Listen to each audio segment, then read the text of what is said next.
Good morning, Dutchman. Good morning, Dutchman. It is 12:40 in the afternoon on Monday, November 11th, and we, as you can tell, are back in Moscow. Yes, it's so gray. It is so gray. I don't think we've seen the sun in a week. We have not. Oh, you're over there. We're not. Yeah, we haven't seen the sun since we've been back from Turkey. So it has been a week already. Lots of gray days. Sadness. Yeah. And no hope. Anyway, Packers game was exciting last night. As you know, we watched. So yeah, Christian McCaffrey may not have the points that he normally does, although he did play almost well enough to make the game into overtime. Anyway. You're still recording. Anyway, let's get on to the recap. Starting off with some of the games that are over. We have No Sleep Till Maryland edging out Mr. Poopy Butthole. Kurt will climb up to 7-3 on the back of Derrick Henry, who had a pretty big game against Kansas City, which is pretty exciting. Tiller, nothing spectacular. Steelers defense got him his top score of 22 for the week, but it's not going to be enough to overcome a 30-point loss, and he'll drop down to 3-7. Looks like the Park City Patrol really dominated Brett Favre's penis. Semi currently has a 30-point lead over the James Conner duo, with Jimmy Garoppolo still to play. James and Conner do have DK Metcalf, but I'm doubtful that he'll overcome that big of a deficit. Semi had great showings from the Ravens defense, who netted him over 20, as well as Tyreek Hill, who got him 27. James did have Dalvin Cook, but not much else to talk about. Drew Brees, in their surprising loss to the Falcons, only got 11.5. They will both move to 4-6, while Patrick Mahomes sits on the bench, having gotten almost 20 more points. Might have been enough. Would have made it more interesting. Coming up next, we have Turd Ferguson's oversized hats versus the Young Hoes. Looks like Colin's going to get the win here, although he's only got a 2.2-point lead right now. He does have one player to go, whereas Krish is out. Krish had a great showing from Daniel Jones, despite the loss to the Jets. And his second top scorer this week is, in fact, Young Ho Koo, who really helped the Falcons in their victory over the Saints. So, go figure. But despite Young Ho's performance, it looks like Krish is going to drop to 6-4, while Colin climbs up to 8-2. A lot of players still to go in Dun versus Osqueak Squeak Motherfucker. Kenny has 2 players to go in Robbie Gould and George Kittle, both on San Francisco, both listed as doubtful for tonight's game. Squeak does have Tyler Lockett and a 40-point lead. So despite the remaining to-be-seens, we're going to go ahead and call this one for Squeak. Both teams will be moving to 4-6. Finally, we have Ball Fondlers versus The Party Rages On. All in all, it looks pretty even, other than the Lamar Jackson 30-point week. Yeah. Other than that, I beat him out everywhere else, but I guess it doesn't matter. We both do have a player left. He's got Chris Carson for Seattle, and I have Emmanuel Sanders for San Francisco. But as I do already have a 10-point deficit, I don't think I'm going to pull out the win here. But, who knows?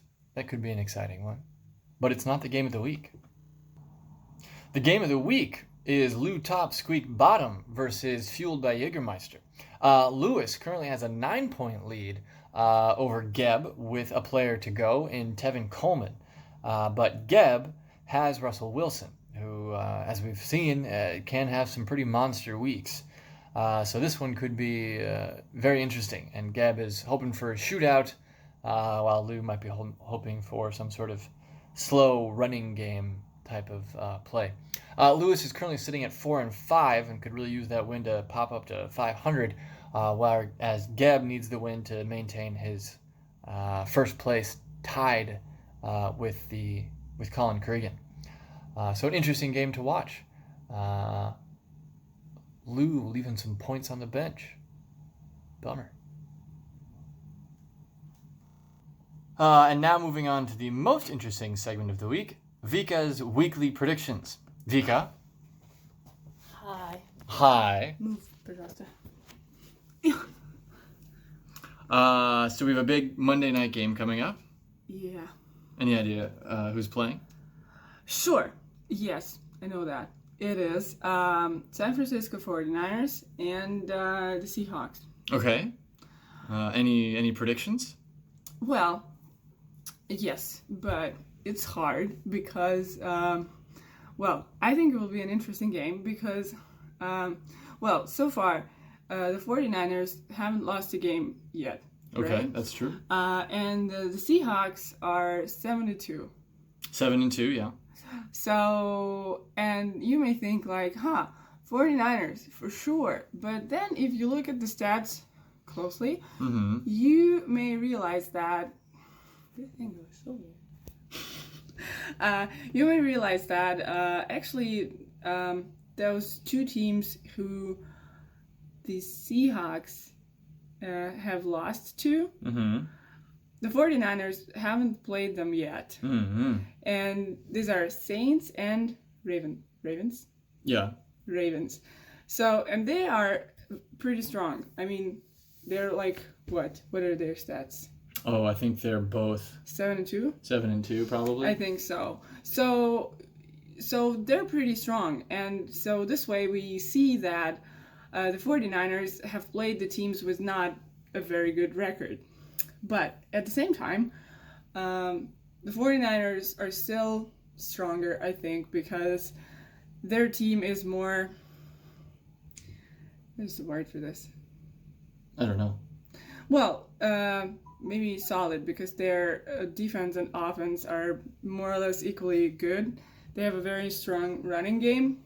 And we can't say the same thing about the Seahawks, because for them, they have a very strong quarterback. But the rest of the team is like, we could change them for someone else and no one would notice. So you know, probably 49ers tonight. Okay. Well, that's a fun prediction. And then on the other side, for Dutchmen Fantasy, we do have Lou top, Squeak bottom against Fueled by Jägermeister. Geb currently has about a 9-point deficit against Lou, but he does have, as you said, the Seattle Seahawks have a solid quarterback in Russell Wilson, and Lewis is playing Tevin Coleman. Any predictions here? Well, yeah, here I think it would be the opposite. I think that Russell Wilson is gonna hand a win to Lou top, Squeak bottom. Yeah. You have very hard team names, guys. I will not remember them, ever. But anyway, I think, well, Russell Wilson, you can't say that. Russell Wilson is the strongest player on the team for the Seahawks. So I would assume that he would do his best tonight. So I think we can safely expect him to score a lot of points. All right. Well, you heard it here. The San Francisco 49ers to win, but Russell Wilson to be able to not only make up the 9-point deficit, but also score more points than Tevin Coleman. Exactly. Fantastic. Thank you, Vika. You're welcome.